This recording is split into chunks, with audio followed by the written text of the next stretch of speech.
Om Namo Let us start off. Om Sada Shiva Samarambham Shankaracharya Madhyamam Asmadacharya Paryantam Vande Guru Paramparam. Om Sahana Bhavatu Sahana Bhunaktu Sahaviryam Karvavahai Tejasvinavadhitamastu ma vidvishavahai. Om Shanti Shanti Shanti. So we had completed the all-important verse 47. And today we will chant the verse number 48. So please unmute yourself. Shri Bhagavan Uvacha Shri Bhagavan Vacha Yogastha Kuru Karmani Yogastha Kuru Karmani Sangam Tyaktva Dhananjaya Sangam Tyakta Dhananjaya Siddhaya Siddhayo Samo Bhutva Siddhayo Samo Bhutva Samatvam Yoga Uchyate. Samatvam Yoga Uchyate. Okay, so that is correct, right? This is the verse we are looking at. We have just finished 47 only last week. Is that right? Yes. Yes. Okay, so Yes. now look at the grammar part. Yoga sthaha. So yogaha sthaha kuru karmani sangam tyaktva dhananjaya siddhayaha asiddhayaha samaha bhutva samatvam yogaha uchyate. And the Anvaya will be He Dhananjaya Sangam Tyaktva Siddhi Asiddhi Samaha Bhutva Yogaha Sthaha Karmani Kuru Samatvam Yogaha Uchyate. Hey Arjuna. And if you want to make it slightly more grammatical, then He Dhananjaya, you have to put in brackets Karma Phale Sangam Tyaktva Siddhi Asiddhyaha Samabhutva in brackets Evam Yogastha San. So you have to add Evam and San. Evam Yogastha San Karmani Kuru and add in brackets Karma Phale Buddhehe Samatvam Yoga Uchyate. Hey Arjuna. So I will explain in detail. Hey Dhananjaya, the winner of Dhanam, one who has won lots of wealth. Sangam Tyaktva, having renounced attachment to what? So that's why I said in brackets Karma Phale, having renounced attachments to the fruits of actions. So very, very important. Sangam Tyaktva doesn't mean you are going to renounce actions. You are going to renounce the fruits of the actions. How do you renounce that? Siddhihi asiddhihi. So because it is dual case, it is siddhaya saddhayoho. So when you break it up, siddhihi asiddhihi. Towards success or failure, samaha bhutva, remaining of the same vision, the same attitude towards success and failure. That is called yogastaha. Evam yogastaha san. Being established in yoga in this manner, karmani kuru. You should perform your actions. And this attitude, this sameness of vision, karma phale buddhe samatvam, the sameness of vision towards the results of the action, yogaha uchyate, samatvam yogaha uchyate. This equanimity of mind, this balance of mind, this is what is known as yoga. One of the most beautiful definitions of yoga. And here yoga means what? Karma yoga, not jnana yoga. Okay. In this context, because we are talking about karma yoga, the whole 2-3 verses are about karma yoga. Therefore, yoga here is karma yoga. So Krishna is saying, hey Arjuna, there is no escape from karma in this world. You have to act in this world. But while acting, while doing karma, you should have a proper attitude towards the karma phalam, towards the fruits of the actions. What is the karma phalam? Usually, karma phalam is material gains. Any karma is done for a material gain usually. So what is necessary is that I should have a proper attitude towards that material gain. What should the attitude be? That whatever karma I am doing, the karma phalam should be secondary for me. The primary thing should be my inner growth.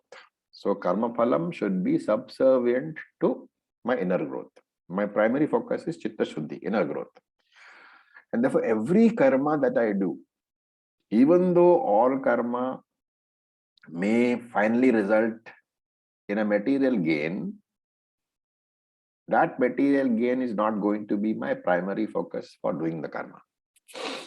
My primary focus is that it is for my chitta shuddhi, for my inner growth.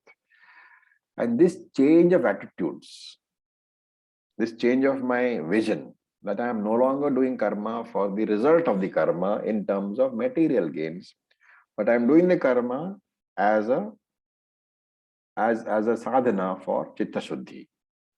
This is the attitudinal change. What is the advantage? Advantage is that since my primary focus is chitta shuddhi, I will be focused on that.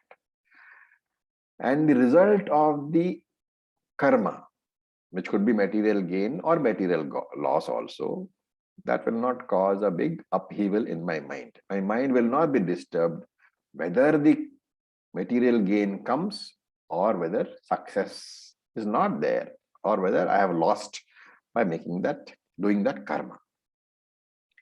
So it is often said, what is the secret of success? So this is a question asked in many management courses. What is the secret of success? What is the right answer?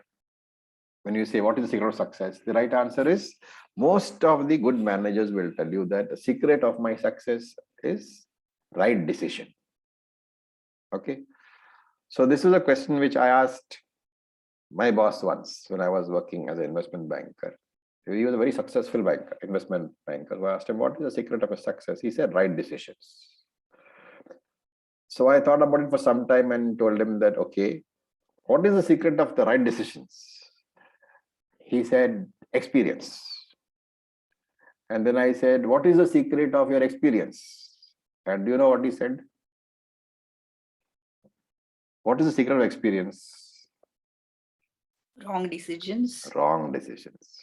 So your experience teaches you from wrong decisions. And therefore, even though the relevance here is that even though my karma has resulted in material loss, and therefore it is normal for the world to consider it as a wrong decision, but I should look on it as what? As an experience, which has given me, the wrong decision has given me experience, which will help me do better, make a better decision in future.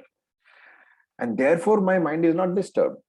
Because normally if I say, oh, what a wrong decision, and therefore I am resentful. Why did I make this wrong decision? And therefore my mind is disturbed. But if I say, okay, this wrong decision is good for me because I have learned something. It's an experience, and in future, because of the experience, I will not make that same mistake again. My mental focus has changed, right? The focus is on the growth because of that experience. So that is in every worldly affair also, we do the same thing. And here he's saying is because of that appropriate focus, in every every loss that I take on my karma or even on my gains, I will relegate the gain or the loss to the secondary stage, secondary ladder. And my first focus is, have I got some sort of inner growth? Have I got Chitta Shuddhi? And that focus on the inner growth, because of which the losses or gains do not disturb me too much, I get a balance of mind. My mind is not disturbed very easily. That non-disturbance is called samatvam. And that is what Krishna says here, samatvam yoga uchyate. That person who has learned to value his inner growth more than the external objectives of the karma, that person has learned what? That no experience is wasted. He doesn't consider any experience as a waste, even where the experience has resulted in losses. And therefore, nothing is lost from any karma. Your mind gets disturbed only when you think that I have wasted this time and effort of mine. But here he knows he has got experience, and that experience is invaluable. And therefore, he learns, right? He learns, and therefore, yogastha kuru karma. He remains in this mental balance. Do your duty, take whatever action you take. Remember that every karma is risky. There is no karma without risk.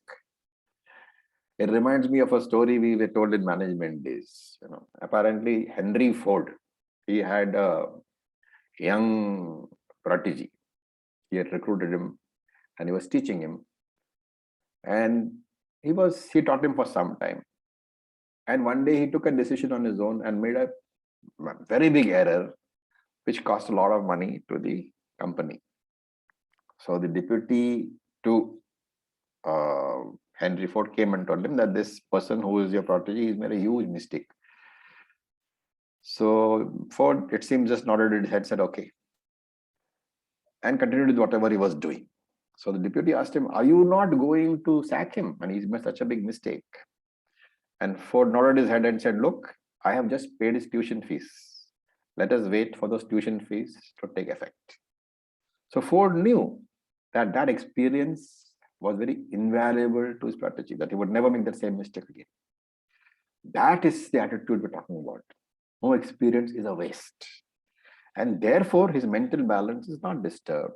Therefore, yogastha kuru karmani. Yogaha staha. Remaining in that yoga. Yogaha staha. Remaining in that yoga. Which yoga? The yoga of mental balance. Samatvam is the yoga. So, samatvam yogaha staha. Remaining mentally balanced with your mind in equilibrium. Karmani kuru. Do all your actions. Remember, whatever karma we do in life, there is no such thing as a riskless action. Swami Dayananda very nicely said, even crossing the road is a risk. And he said that, remember that when you go to a hospital and to the ICU, you will find that nobody has come to the ICU with a previous appointment. You have come to the ICU because you have taken a risk and you suffered. So there is never any question of any riskless action. And therefore, whenever you do any action, you risk the chance of failure you risk.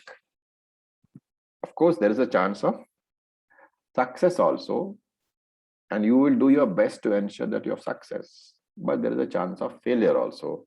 And because there is a chance of failure, you have to have the mental balance to say that, though I have done my best to succeed, even if I fail, my mind, I should ensure, is not disturbed. That non-disturbed state of mind here is samatvam. How do I achieve that? Sangam tyaktva, he says. And sangam tyaktva means karma phale sangam tyaktva. Shifting the attachment from the material objectives to inner growth.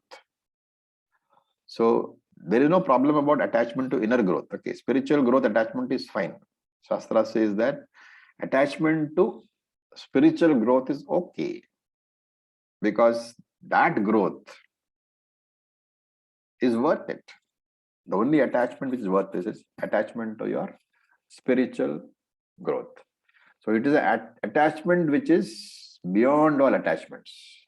And therefore Shastra is fine with attachment to spiritual growth. And therefore he says siddhihi asiddhihi samaha bhutvaha. Keep your mind the same, undisturbed, both in success and failure. How do we do this? It's not mentioned specifically here, so we have to discuss. This keeping the mind the same is the attitude of a karma yogi, right? Keeping the mind the same means I must treat success and failure as the same. So even as a karma yogi, I should not be daily counting my progress in the spiritual path. The spiritual path also, there can be success, there can be failure. And in the next few verses, we will see what exactly defines Karma Yoga. So far, Karma Yoga we have seen from this and the previous verse is an attitude, a state of mind. The karma itself is common both to Karma Yogi and to the Karmi. It is the difference in the attitude which converts karma into Karma Yoga. What it is, we will see now. So let us chant the 48th verse. Please unmute yourself. Sorry, 49th verse. Durena hyavaram karma. Durena karma. Buddhi yoga dhananjaya. Buddhi yoga dhananjaya. Buddhau sharanamanviccha.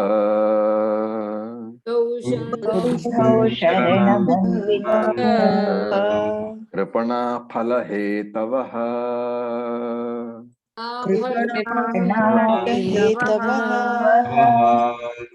So I heard some pha. There is no pha there. It is pha. Phala hetavaha. Don't say phala hetavaha. Pha is Hindi. In Sanskrit, it is always phala hetavaha. Okay. Now, a very important verse. Look at the breakups. Durena hi. That hyavaram has to be broken into hi avaram. Durena hi avaram karma. Buddhi yogat dhananjaya. Buddhi yogat ta dhananjaya. Buddhau sharanam anvichcha kripanaha phala hetavaha. And the Anvaya will be karma buddhi yogat durena hi avaram. He Dhananjaya, full stop. Or he Dhananjaya, comma, karma buddhi yogat durena hi avaram. Full stop. Buddhau sharanam anvichchaha. Full stop. Kripanaha phala hetavaha. Full stop. What does it mean? Karma. Okay, first we say karma, action. Buddhi yogat durena hi avaram. So durena hi avaram means is far inferior. Avaram is inferior. Durena hi is taken as far. Durena hi far, indeed far inferior. Durena hi avaram is indeed far inferior. What is? Karma is indeed far inferior to buddhi yogat. Buddhi yogaha. So here buddhi yoga is the attitude with which karma is being done, right? So the buddhi yoga is karma done with the attitude of a karma yogi. So he says the karma which the karmi does, sorry, is far inferior to the karma which a karma yogi does. Hey Dhananjaya, because buddhau sharanam, take refuge, or anvichaha. Anvichaha means to seek. Sharanam anvichaha, seek refuge, seek protection, buddhau, which Buddha means in this Buddhi Yoga, in this Karma Yoga attitude, because Phala Hetavaha. So Phala Hetava is a word which is referring to the people, because there is a Visarga over there, Hetavaha. It refers to the person, Phala Hetu, for whom the Phalam is the Hetu. The results of the action is the reason for doing the action. He says that person is a Kripanaha. Kripanaha means miser. So he says you seek refuge in the attitude of a karma yogi, because a person who does karma yoga with the results of the action as his main reason, he indeed is a miser. Okay. So Krishna is comparing two types of people. One is the karmi, the one who does phala hetuhu, karma, does karma for the sake of the phalam only. Another is the karma yogi. So karmi is the one for whom the priority is the material result of the action only. For him, there is no inner growth or spiritual growth, and he does not give any importance either to inner growth or spiritual growth. Therefore, what is the result? Because he is focused on the material growth alone, on the result of the action alone. And we all know that results of action are always, they can never say that it will be completely successful all the time. There is always a risk in every action you take. Sometimes you have a failure, sometimes you have a success. And whenever the action is successful, this karmi, he will be floating on top of the world with ecstasy. Whenever the action is a failure, when the karma phalam is not there, or opposite to what he was expecting, he is depressed, he is in the ditch. So these are two ends always. Success, he's floating in the clouds. Failure, he is bottom of a ditch. Both extremes are not good for a person, because it's a very violently fluctuating mind. So the materialist, the person who's a materialist, he gets a kick in success, of course, but he also gets a kick in failure. And therefore, since both are extremes, he's always suffering. Whereas a karma yogi is what? He says, karma yogi we have seen. Balance of mind in success and failure. Since that is so, he says, that is far superior. The karma done by a karma yogi has a particular attitude of what? That it is okay if I succeed, it is okay if I fail. My mind is not going to be disturbed. So karma durena hevaram buddhi yoga. The karma done by a karmi, karma, durena hevaram, far, far inferior, buddhi yoga, to the karma yoga done by a karma yogi. So buddhi yoga, because of the attitudinal outlook to karma, buddhi yoga is another term for karma yoga. So karma durena hevaram karma yoga. Karma is far inferior to karma yoga. The karmi is far inferior to a karma yogi. Why is it called karma? Why is karma yoga called buddhi yoga? Because the main focus in karma yoga is not on the karma. For a karmi, the main focus is on the karma and the karma phalam. For the karma yogi, the main focus is on the chitta shuddhi coming out of the karma, not on the karma phalam. On the inner growth coming out of the karma. So what should you do? Krishna says, Buddhau Sharanam Anvicha. Anvicha means take to, resort to. Resort to Buddhau Sharanam. Buddhau means karma yoga again. Yeah? Buddhau is buddhi yoga, which is karma yoga. So please take resort to karma yoga. You should have a proper attitude. You should have a proper perspective of in what you are doing. In other words, more practically, when you are interacting in this world and doing karma, don't expect people around the world to change for you. Don't waste an effort. Don't work towards changing anybody else. The only person you can change in this mind, in this world, is you alone. And therefore, let the focus of improvement be your mind and not the world. So your every effort should first be to develop maturity of the mind, chitta shuddhi. Having developed maturity of the mind, having developed chitta shuddhi, use that chitta shuddhi mind, use that mature mind to work towards jnanam and then become a jivan muktaha. So the message is for a beginner, use karma yoga to work for chitta shuddhi. Once you have got chitta shuddhi, you are no longer a beginner, you are an advanced seeker. The advanced sadhaka should then work for atma jnanam and jivan mukti. The message coming out here is very clear. Krishna is saying, in the beginning stages, you should work for chitta shuddhi. Once you have got that, you are an advanced sadhaka, then you should work for atma jnanam and jivan mukti. And otherwise, what will happen? He gives an example. Phala hetavaha. People who work, who do karma for karma phalam, their whole objective is to focus on the material success which they are going to get. He says kripanaha. They are unfortunate people. They go through tremendous anxiety, tremendous strain. And therefore, hey Arjuna, you take to karma yoga. What is kripanaha? Shankara in his commentary defines. Kripana, he says, is a miser. He says these people are dinaha, weak people. Why does he say miser? Who are misers?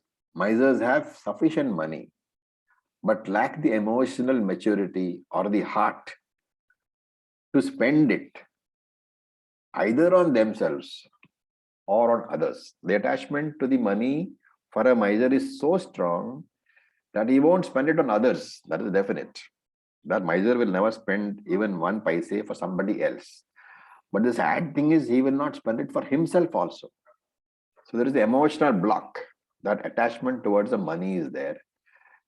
And if you extend this logic, what happens because of this attitude, because of this attachment, the miser doesn't spend money in his life. He accumulates a lot of money, but he doesn't spend, with the result that he does not get to enjoy the money in his life, right? He does not enjoy his life at all because his focus is on, building up more money. What is the problem finally? He dies not having enjoyed the money of all his hard work. And what happens? Somebody else gets the benefit when this person dies. So Shankara extends the meaning of the word kripana.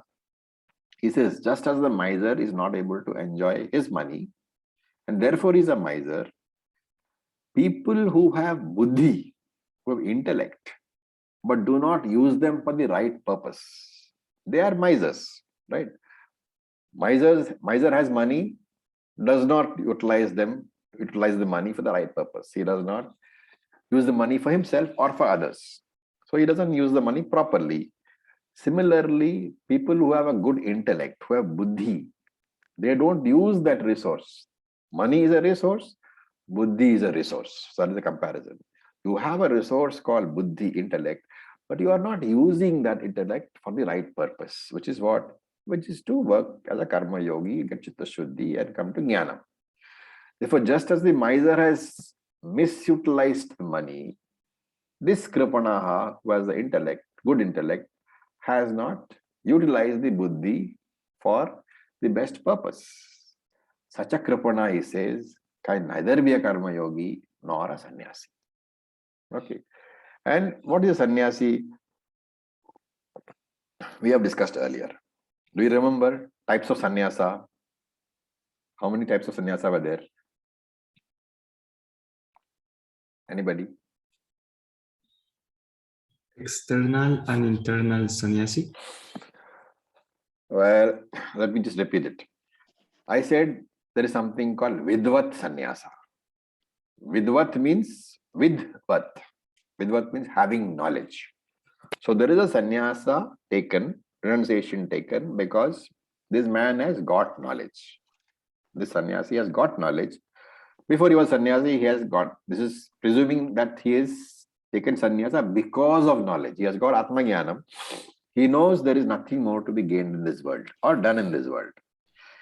And therefore, he knowing that he wants to be totally free of the duties of all the 3 ashramas.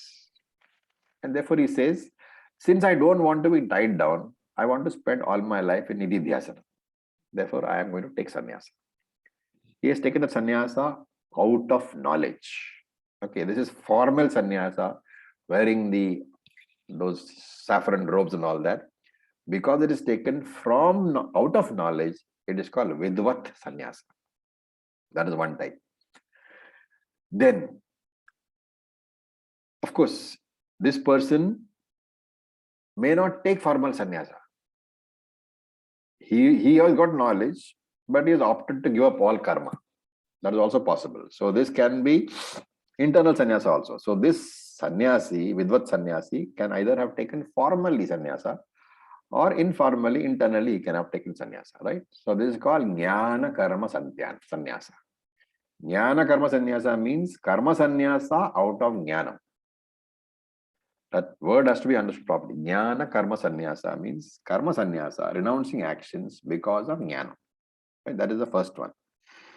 Then there is something called vivadisha sannyasa. Vivadisha means you have the veditum ichha. Vivadisha means veditum ichha, the desire to know. So this is a seeker who has understood that Atmajnanam is one of the greatest things he can do in his life, greatest achievement in life, and he wants to focus himself completely on Atmajnanam. So he has Nitya Anitya Viveka, and he wants to focus his entire life. He doesn't want any relationships, any job, nothing he wants. He wants to focus entire life on studying. And therefore, with the desire of getting Atmajnanam, he takes sannyasa. So this is most of the sannyasis today are like this. Vividisha sannyasa. Because of the desire wanting to know, and because you don't want any external interference in your life, no relationships, nothing, focusing entirely on sannyasa, he takes this sannyasa for seeking knowledge. That is vivadisha sannyasa. So remember, the first one is not vivadisha. First one is vidvat, out of knowledge. He already has the knowledge. He knows there is no more action required. So he takes sannyasa. This person, second one, takes sannyasa for knowledge. Okay, to fulfill the ambition of acquiring Atmajnana. Then there is a third one called apata sannyasa. So apata is, in Hindi we say afat. It is a problem, right? Danger. So this is sannyasa in anticipation of danger, right? Supposing you are about to die.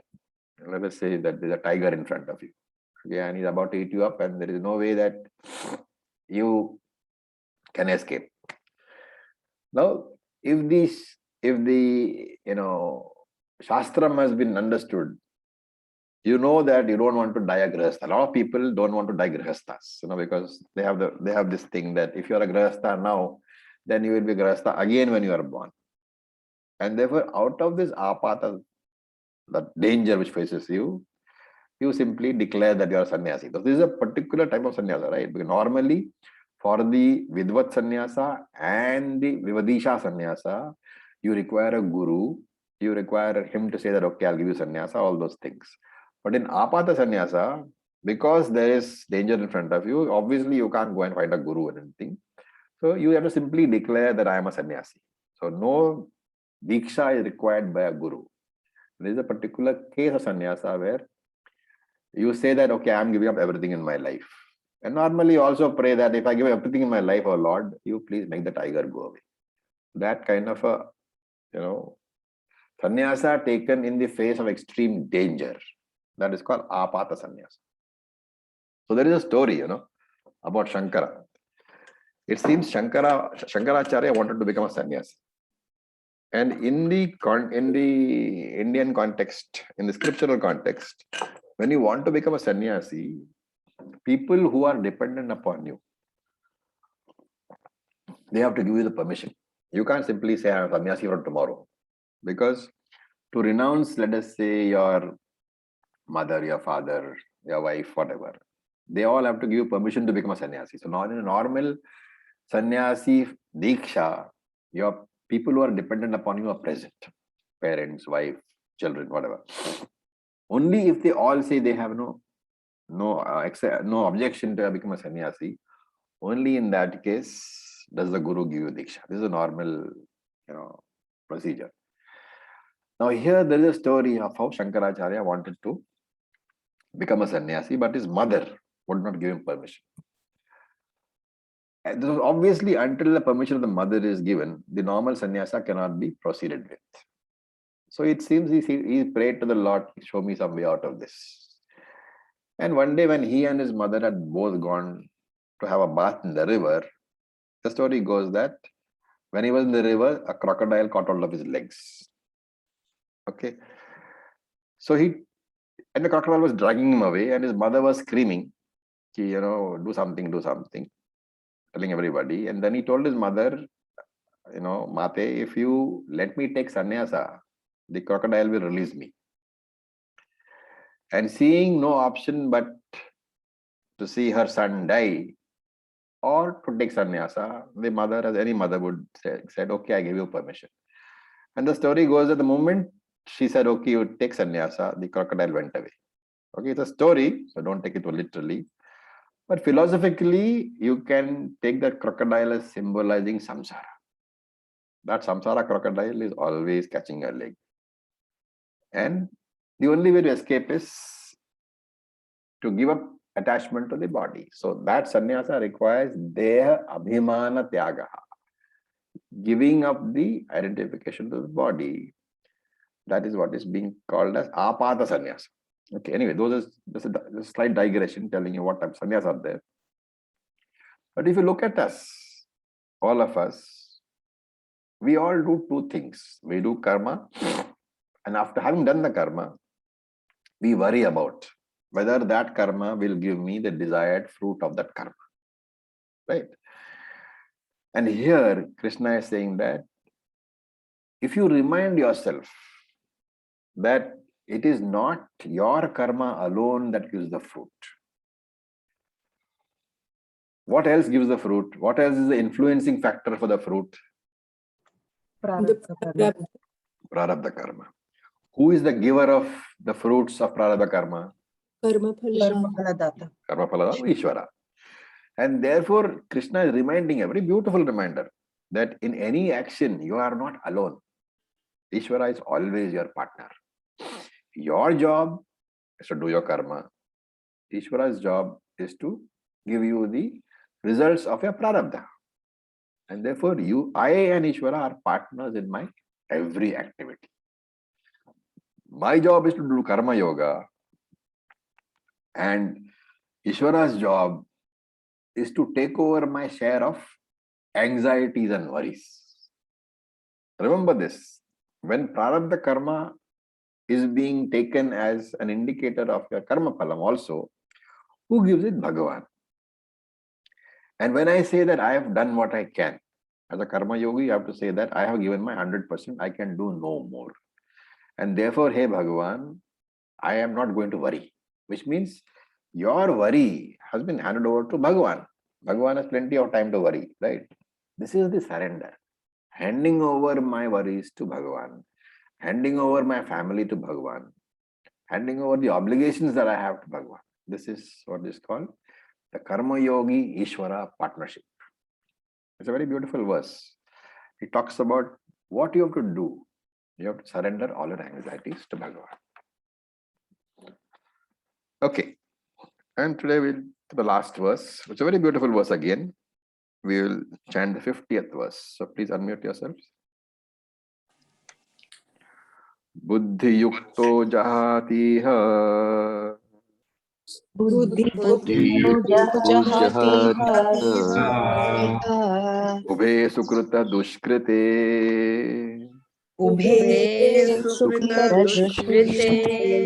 Tasmad yogaya yujyasva.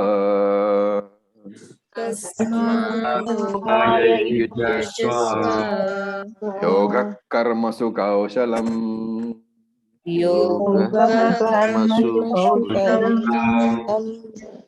So another beautiful verse describing karma yoga. And here a complete definition is given.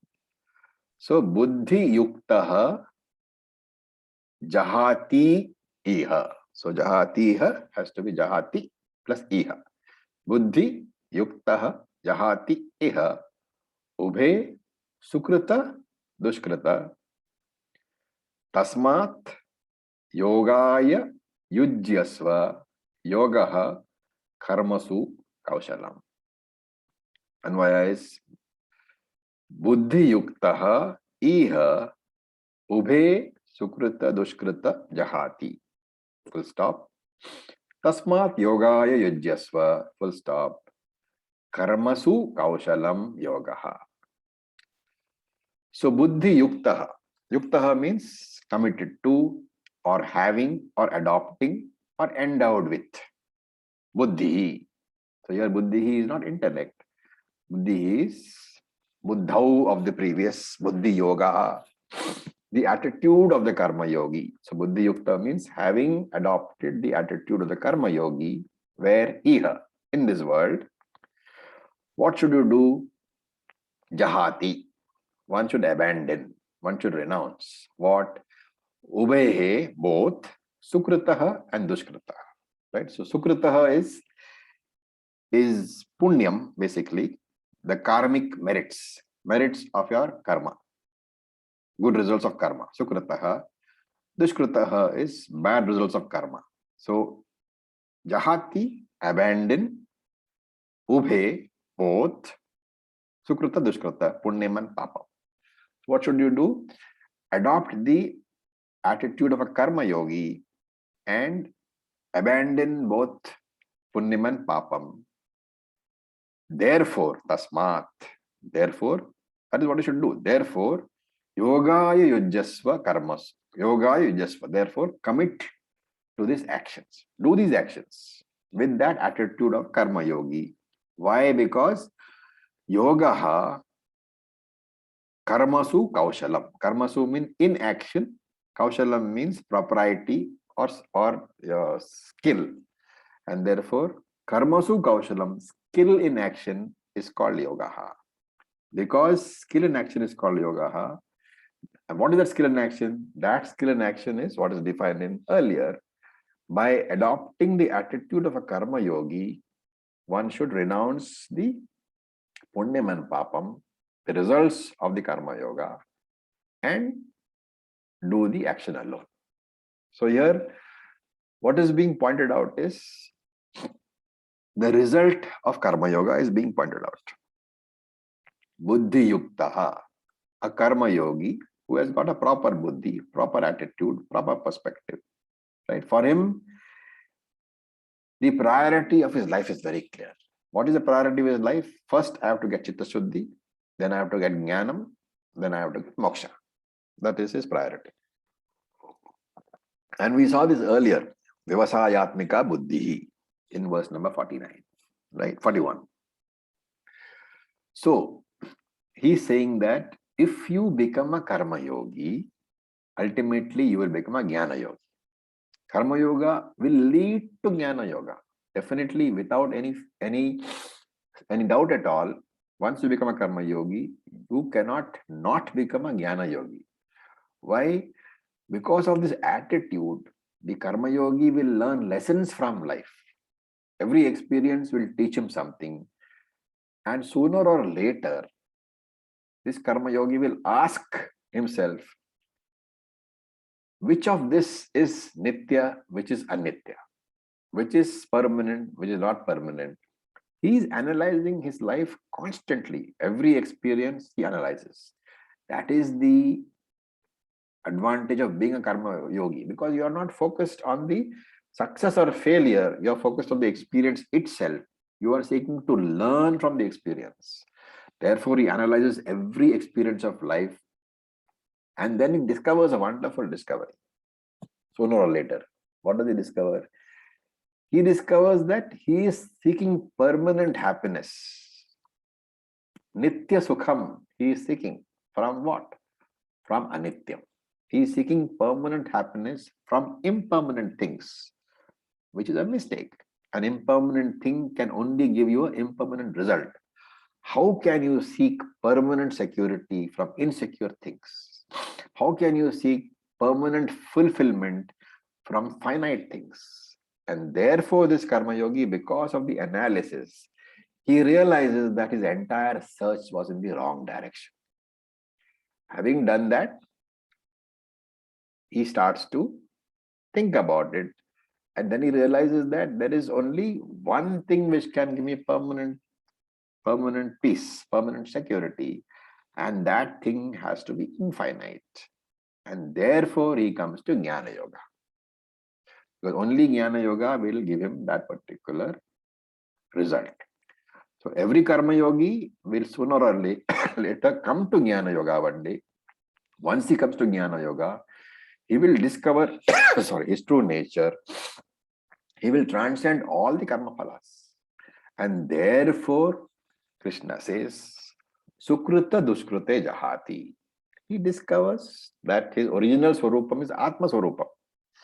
What is Atma Swarupam? We saw in this chapter, verse numbers 12 to 25. That Swarupam is free from all Punyam and Papam because it's Akarta. Therefore, Sukruta Duskrute. He gives up Papam and he gives up Punyam. How does he give up? There is no action involved. He gives up by discovering that he is free from Papam and Punyam, by discovering that he is the Atma itself. And this discovery is the result of Jnana Yoga. And Jnana Yoga itself is the result of Karma Yoga. So from Karma Yoga, he goes to Jnana Yoga. From Jnana Yoga, he gets Jnanam. He discovers that Punyam and Papam are not related to him. And therefore, Punya Papa Tyagaha, Sukruta Duskruta Papa Tyagaha. So this is called the renunciation of all actions. Transcending Punyam and Papam is called moksha. So remember that remaining in karma, remaining in the karma kanda, you can never transcend. You will be like a person who is stuck in a whirlpool, in a merry-go-round. You will constantly go round and round and round. And one day you will ask yourself, what is the benefit of all these things? You know, somebody gave me an example of a rat race. When I was in investment banker, somebody asked me, somebody would quit. One of my good colleagues had quit. So one day I met him after a long time and he said, I see you are still in the rat race.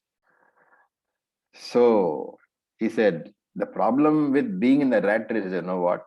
You will always want to be the prize-winning rat. A very, very, very interesting statement. The problem with being in the rat race is that you want to be a prize-winning rat. What is the problem with being a prize-winning rat? Can you guess? That you're still a rat. That is one thing. You're But always to the prize. But the prize-winning rat is the first one to catch the eyes of a cat. So don't be a rat, right? So in this rat race, he told me that one day I asked myself that why should I be a rat at all? I don't want to be in the rat race. So this is what he's saying. Tasmad yoga yujyasva. Come to jnanam. And now you have to do action. You can come to jnanam, but first you have to do action. To do karma, to enter karma, you grow, you get chitta shuddhi, then you come out of karma. And therefore, Arjuna, may you take to karma. Yoga karmasu kaushalam. Karma yoga is nothing but efficient performance of actions.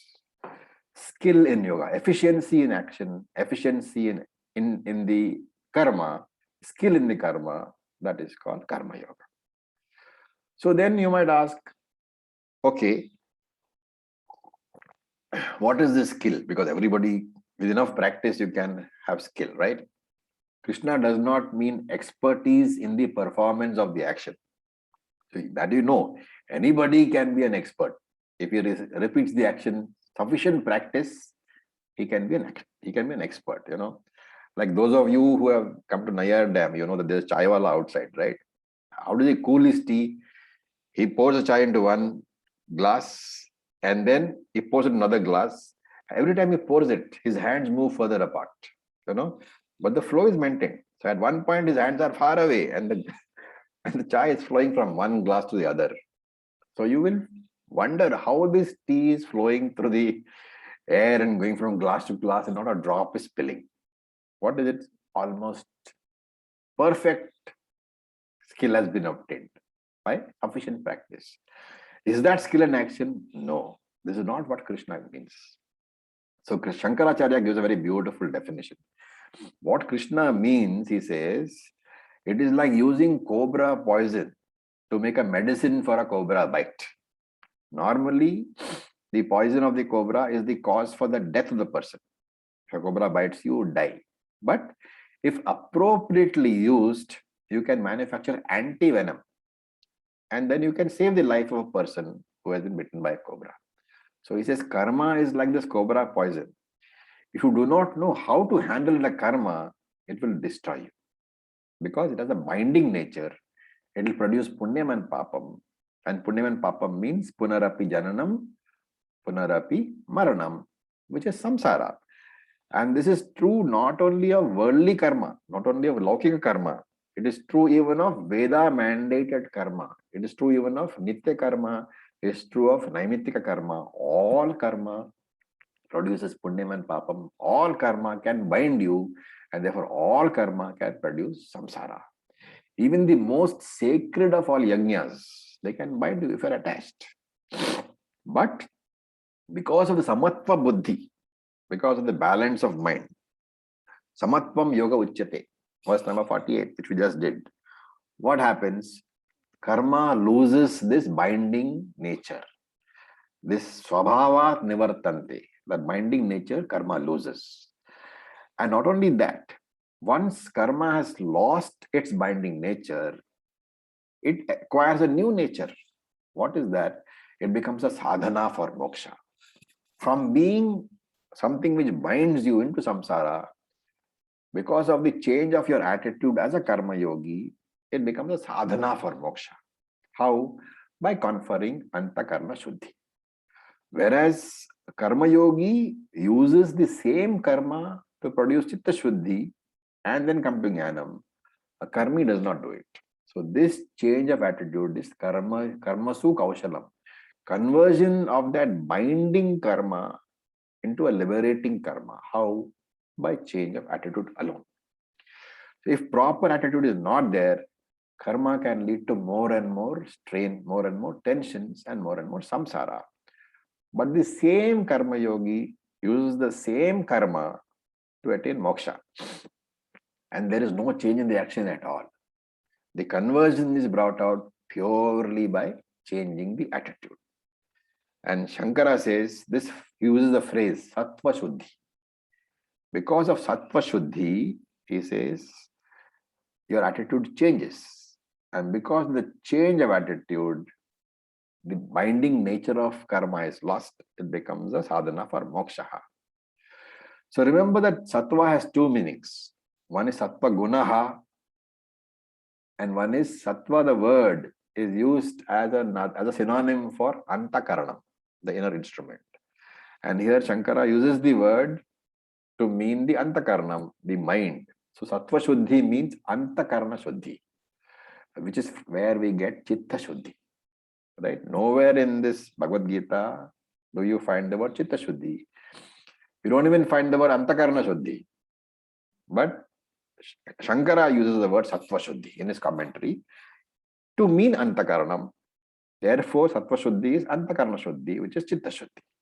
So first, we have to understand the order of this, or of our progress in the scriptural world. First, there will be antakarana shuddhi, which is chitta shuddhi. From there, we will come to jnanam.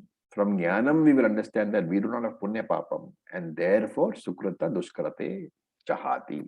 You give up punyam and papam. But here, Krishna does not think. In Krishna's mind, Arjuna is not ready for jnana. And therefore, Krishna says what? Tasmat yogaya yujyasva. You should be doing karma now. For what purpose? Chitta shuddhi. So I'll briefly summarize what we have done in these three verses, actually starting from verse number 47, 48, and 49, and 50. Okay. Karma yoga has been defined as two things: proper action and proper attitude. So most important definition. Karma yoga is proper action, proper attitude. Proper action is what? Sattvika action. Action which is beneficial for the majority of people. Proper attitude has two components. Towards the karma and towards the karma phalam. My attitude towards the karma is what? That I am doing this karma as a dedication, as a offering to Ishvara. So proper attitude is very important. I am doing the karma as an offering to Ishvara. This is called Ishvara Arpanam. Ishvara Arpana Buddhi. The attitude of offering all my karma to Ishvara is one of the components of proper attitude. The second one is whatever results I get, I take it as Ishvara Prasadam, as a Prasadam from Ishvara. So attitude towards karma is Ishvara Arpana Bhava, Ishvara Arpana Buddhi. Attitude towards phalam is Ishvara Prasada Buddhi. Whatever action I do, I offer to the Lord. Whatever result I get, I take it as a prasadam from the Lord. This is the proper attitude. The other component is proper action. So Karma Yogi has Ishvara Arpana Buddhi. He has Ishvara Prasad Buddhi also. And he does only Sattvika action. What is the advantage? Remember we said every action has a natural potential to be binding in nature. And this is the poison in every action, which is why Shankara talked about cobra. The Karma Yogi, because of the attitude of Ishvara Arpanam and Ishvara Prasadam, he strips the karma of the poison. The poison is drained from the karma. The binding karma is converted into non-binding karma. The non-binding karma is Chitta Shuddhi generating karma. Therefore, the Chitta Shuddhi generating karma gives you the quietude of mind, the cleanliness of mind to come to Jnanam. It makes you eligible for Jnanam. And therefore, we say this binding karma is converted into liberating karma. So with this, we'll stop for today. We still have a few minutes. And the very, very important verses, please again and again go over these verses, go over the definition of Karma Yogi, because it is from this definition that your entire future foundation of the Bhagavad Gita will be built. Any questions, please? Raviji? Yes. So I have a question about proper action. Yeah. For someone who's dedicated to the spiritual path and most of what they're doing is say for Chitta Shuddhi and eventually moksha. Yeah. You can, I mean, it can, from one angle, it can be seen that they're only doing something for themselves. So a lot of the actions they're taking might not be for the, you cannot say it's for the good of the majority. Okay. So how do you resolve that kind of conflict? See, as far as actions are concerned, you can divide karma into three. You can have tamasic action, rajasic action, and sattvic action. So tamasic actions are those actions which harm others. They may benefit you, but they will definitely harm others.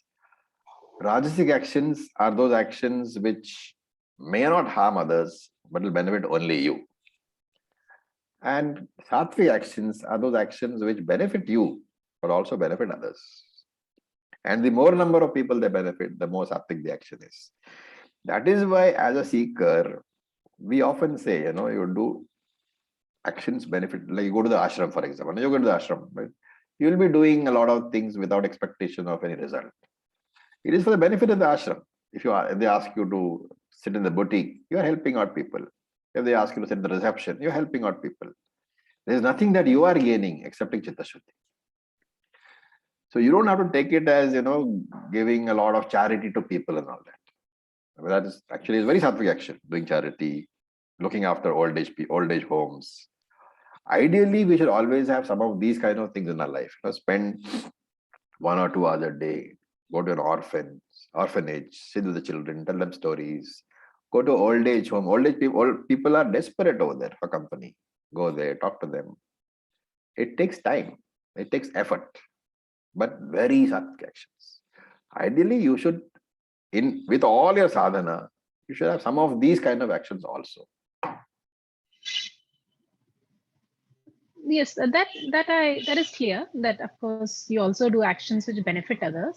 Yeah. Let's say you're spending many hours in your day, just doing japa, meditating, studying shastra. Yeah. It cannot be said to directly really benefit anyone else. If you are doing Sarve Bhavantu Sukhinaha, you are directly benefiting everybody else. That prayer is so powerful. What you are saying in the prayer is that whatever punyam that I am getting, let me distribute it to others. I don't want. So japa, it's wrong to believe that japa and sadhana is a very selfish action. Actually, the sadhaka, through his japa and his sadhana, he benefits others, at least by way of that negativity being removed from that place. So if you start your sadhana, like say before you do your meditation or japa, you keep a intention that I don't need the punyam from this. Yeah. Would that you make do it a more that sattvic? at least one day in a week or something, because otherwise you do need the punyam, right? That punyam is what is going to give you chitta shuddhi. You don't go around giving everything away. Okay. Even if you give everything away, because it is a very sattvic action, chitta shuddhi will automatically be conferred. You don't have to ask for chitta shuddhi. Even if in every action you say, okay, fine, my punyam I distribute to the world. That punyam you cannot encash for material results, but karma paladata will ensure that you get chitta shuddhi. That is the beauty of sattvic action. Everybody need not go and build a hospital or sit in orphanages. That's not given to all of us. Some people focus more on sadhana. Yes. Thank you, Raji. Okay. Any other questions? So I had a question. Yes, please. So this apata vairagya sansar, Sannyasa. that last sannyasa. So some people, somebody dies in their close person in their family or something, and they get a lot of vairagya. Does that come in that third one? Like Shamshan vairagya. That is called Samshan vairagya. It's not what kind of then they give up everything and lose interest in life, and that is bound to be temporary, right? You can't run away from life and become a sannyasi. That is not possible at all. And if you go to Rishikesh, if you go to Haridwar and all these people, you'll meet a lot of sannyasis, and you ask them, should I take sannyasa? They'll say, no, don't. We are suffering because we have taken. So those are the people who have taken because of such reasons. And so what if a person is like very old and he knows, okay, now my end is near and I will give up water and food, and now it's like sannyas. I mean, is that also in There this? are no very great spiritual benefits, okay? I don't think you can get any. Ultimately, the whole purpose is to get jnana. So though I give you the example of apat sannyasa, it has no spiritual value at all. Spiritual value is only the first two, the vidvat and the vivedisha. The one is for jnanam, one is after jnanam. And you said one vidyutum, that is continuous learning. Vidvat. Vidvat is because you have gotten jnanam, you don't think anymore, you have any more duties in the world, and therefore you take sannyas. Okay. Vivedisha is you want to get jnanam and you don't want to be disturbed by anybody else, and therefore you take sannyas. It's not necessary either way, okay? You can make antara sannyasi, which is the highest form of sannyasa. You can internal sannyasa, simply having dispassion and not showing it outside, of course. You cannot go and tell your wife, I am dispassionate. You'll probably get a bang on your head. So you're doing your worldly duties with the dispassion. That is doing everything with the attitude that I am not the doer, but doing everything. If you have duties, those have to be done. Yes. So, okay, thank you. Om Purnamadav Purnamidam Purnat Purnamadachyate Purnasya Purnamadaya Purnamevavashishyate. Om Shanti Shanti. Om Tat Sat. Om Namah Shivaya. Thank you for your patience. Thank you, sir. Thank you, sir.